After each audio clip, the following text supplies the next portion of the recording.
Our final presentation before closing remarks is going to be an armchair conversation tonight entitled "The Seas Are Rising: Climate Risk Analysis." We've got an interesting collaboration here. We've got first Albert Slapp from, what kind of rock consulting? Coastal Risk Consulting, LLC. I saw him present before. He basically addresses the risk analysis involved in sea level rise and plenty of other things that are important to insurance companies and homeowners and people that happen to live in Florida or New York City. And then the second member of the team is Steve Michelson from a lot of different backgrounds, most recently Lobitos Creek Ranch. And he's a filmmaker and a media guy, and they're going to be talking about sea rise. Take it away. It's a real pleasure to be here, and thanks to Chip and Sally. We were here originally in 2004 when AREDAY was first getting started with our first impact film, Oil on Ice, and it turned out to be an epic film that I'm happy to report, 12 years later has really come to its fruition. At the time, it was a film about protecting the Arctic National Wildlife Refuge from drilling. And 3 times that vote came up in Congress, and our film and the impact came around it flooded Congress with tens of thousands of letters from the American public that just didn't want to drill in America's last remaining refuge with 120,000 caribou. And that effort over the years has renewed, it's been revisited many times, and it's what we call slow media. Every time there's an opportunity to talk about it, we bring it back. And I'm happy to report that as of 2016, we're not at the final end, but we're very close to it. President Obama put the Arctic Refuge, the 1002 area, he created an executive order to put it into protection, so it can't be drilled. But Congress can still potentially, with a new president, overturn that. So we're still waiting there is a new petition out now for Congress to actually pass that. So it takes a long time to get some of this stuff done. And just to show you what the normal kinds of things that impact films request or hope to achieve, this is a list of things that we tell our funders that we are likely to create. And what we're here today to talk about is a combination of a new model for impact film with coastal risk assessment and rising tides. This isn't about something you've heard all throughout this conference, something that's going to be, trends that are happening over the next 50 and the rest of the century, but this is about what's happening today. And we are experiencing coastal rise, and there's work that's being done consistently. And so we're about to launch a new film, and I'm going to show you a trailer for it. It's called the Tidewater Security Project. Last year, we introduced a film here called The Burden, which we thought was really an impactful film, and it has turned out to be such. It's about the U.S. military going green, and this year, as a political impact film, it's become a very popular film for anybody who has a question about climate change or thinks the science is fuzzy. So if you would, roll a clip, and we'll take a quick peek at the Tidewater Security Project. Whether folks want to call it sea level rise, whether they want to call it climate change, whatever the cause, our waters are rising.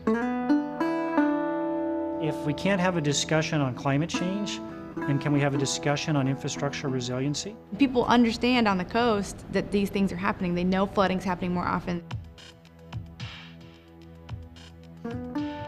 When the power goes out, that threatens the water system, that threatens the communication system. That then has some significant public health and business impacts. The community provides us the utilities, electrical power, water, sewage, the transportation infrastructure that we need. We count on the community. Pretty difficult to get the people onto the base if they're driving down roads that have standing water on them. All that has an impact on our ability to go do whatever that mission is. There's no aspect of life that's not going to be touched. Every unit of government ought to be concerned and be engaged. They all have a piece of the action. It forces this idea of regional collaboration on us. This isn't just a government thing. This is something that's impacting the entire community. Friends and family, people that we go to church with, people that we hang out with. That sailor is also a Sunday school teacher. That sailor is also a Little League coach. The solving of this problem is going to take the integration of government and the private sector and the nonprofit sector all working together. We need to be more resilient. How do we make our bases and the communities more resilient or more adaptive? Two issues that people care about the most are their families and their homes. It doesn't matter what political party you're with. The Tidewater Security Project is showing that this is a national, not a party issue. This is about our state of national security. How do our coastal communities adapt? No mission is too difficult and no sacrifice too great, because he who fails to plan plans to fail, and failure is not an option.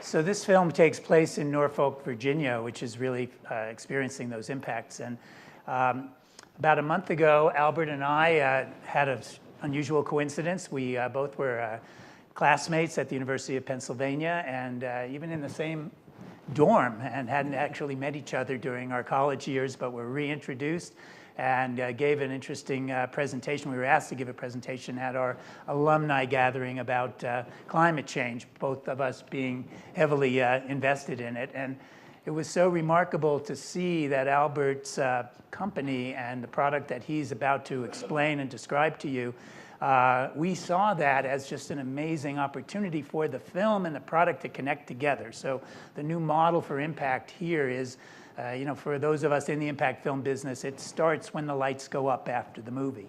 And so, Albert, why don't you tell a little bit about what your product is about? Thank you, and thanks, Chip. Adaptation is last, but it's not least. We'll be around afterwards. I know this is, thank you all for your stamina and staying. But we will stick around and talk about climate adaptation for as long as anybody wants to talk about it after this.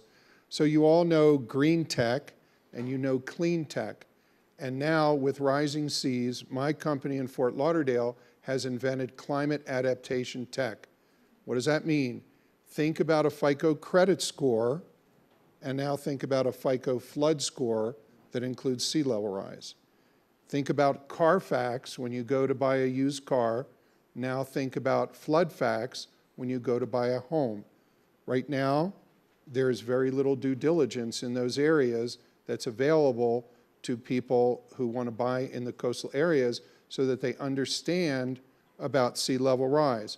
Now, you heard Julianne Strove talk about 6 feet of sea level rise. She's one of the top climatologists, snow and ice experts. That's apocalyptic. We have 40% of Americans that live in the NOAA coastal zone. 6 feet is apocalyptic. 3 feet is devastating. But before we reach devastating or apocalyptic, the coastal communities will disintegrate because of tidal flooding plus sea level rise, will erode the property values, will be uninsurable. Freddie Mac just came out with a research report about 2 weeks ago that basically says this is the 2008 Black Swan event that there's no coming back from. So while I have a lot of gray hair, and we were both at Penn together, I'm not one of the under 25 Silicon Valley, I did create, and most of the people that work for me in Fort Lauderdale are millennials and are software programmers, but we invented a technology to help individual homeowners and businesses and government understand at the property level. So I was asked by Steve to run a model for a church you can see in this slide. And you see that in the first 5 years, there's some flooding, and it's in the green zone, and then it goes into the yellow zone and to the orange zone and to the red zone. I had never been to this area of Norfolk. I never met Pastor Lewis. That's a picture of him and the film crew, Steve's film crew there in Norfolk. But Steve asked me to run a model and then to go down to Norfolk and meet with Pastor Lewis and talk to him about the report. And as soon as we sat down, he said, Albert, that report was amazing. Let me show you last king tide. And I know probably most people don't know, because you don't live on the coast, you don't know what king tide is. I'll explain that if I have time or afterwards. And he whips out his iPhone and he shows me last October. That's what it looked like, right at the church. And he said, we have 2 to 4 days of flooding like this every year, no weather. This is not a storm, this is not a hurricane, this is weather. And all that water was pouring into the basement of a 1911 Presbyterian historic cathedral in Norfolk. It's on the National Register of Historic Sites. The basement is all cemented now. There's no more classrooms, there's no more meeting rooms. The basement of this church is a water handling system with sump pumps in 2016, not in some dystopic future. This is now. This was last fall, okay? He says, your model is exactly what we're experiencing now, and oh my goodness, if it's going in one mortgage cycle, if it's going into the red zone, and we have 50 days of flooding like this a year, we're in really deep trouble here, deep water. So this is not just happening in Miami, it's not just happening in Norfolk or Annapolis or Atlantic City, it's happening all over the world. And our technology, which we developed for the coastal United States, is going to go global. And we return these calculations in 0.5 seconds on the Amazon cloud. So that's pretty much the thing that we've developed. Why did we develop it? And then I'll turn it back to Steve. To help 1 billion people get climate ready and storm safe, because we can't wait any longer, and they have to have actionable data and analysis today. So that's it. So we're both raising money, actually. We're raising money to complete the film, and Albert is raising money to roll out his product.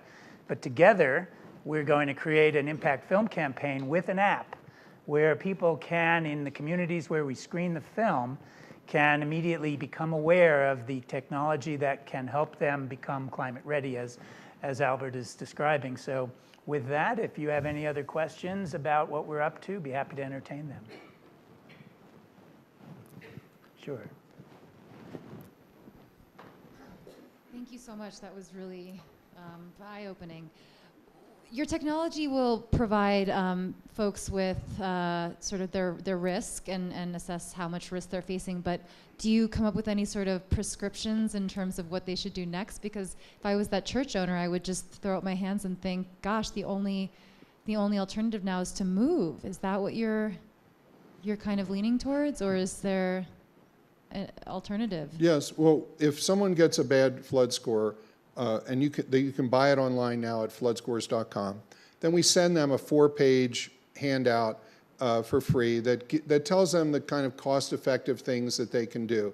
And so obviously if they're green, they don't need it. If they're yellow or orange, things like raising your HVAC system on the outside on a platform, raising electrical outlets, a backflow preventer, a removable flood door over your garage.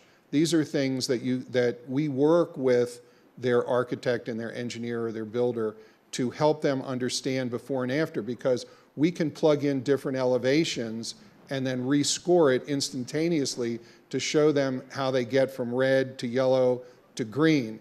Now, some houses are being raised up. If you Google this in Norfolk, it's really sort of the hotbed right now of raising homes up. And that's probably a large part of what's going to have to happen. And there's going to need to be funding for that as well. And in next week, we're talking to Fannie Mae, the top people at Fannie Mae about, and I think it was a lady from RMI who talked about the energy efficient mortgage program that exists today. And we're going to be talking to Fannie Mae next week about creating a climate ready and storm safe mortgage program. Yes, sir.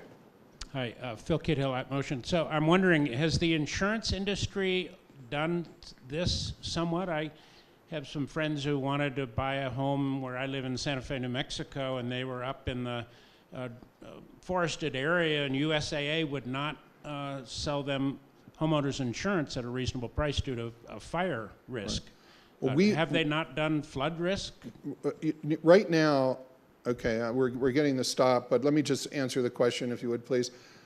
So since 1968, the flood insurance in the United States has been 90-some% NFIP, which is the federal government. And NFIP is now $24 billion in debt to the United States government, and it's on the GAO red list. And that's going to begin to change, but they have used FEMA flood maps, whether you're in the 100-year floodplain, and that's been part of the financing and housing finance. But the FEMA flood maps do not include sea level rise. They're always backward looking. And what our technology has done is to add astronomy and physics. Astronomy, well, the physics is the global warming, the thermal expansion of the seas and the melting of the ice caps, and then that's the physics, and the astronomy is the king tide, which is when the sun and the moon and the earth align in the fall, which is when you saw that picture of the church. That's what it's looking like now, 2 to 4 days a year now, going up to 50 to 60 days in one mortgage cycle. And if you know, we're all believers here. So if you think that the seas are rising and the NOAA curve or the Army Corps curve or the UN's IPCC curve, then that's what it's going to change to. And that's what we have to deal with really in the short to medium term. So that when we go out to 2100 and you know, Julianne and the other climatologists that you've heard from are talking about 6 feet or 3 feet of sea level rise, these neighborhoods will be destroyed long before then. All right, well, thank you all very much. Albert and I will be here, and come talk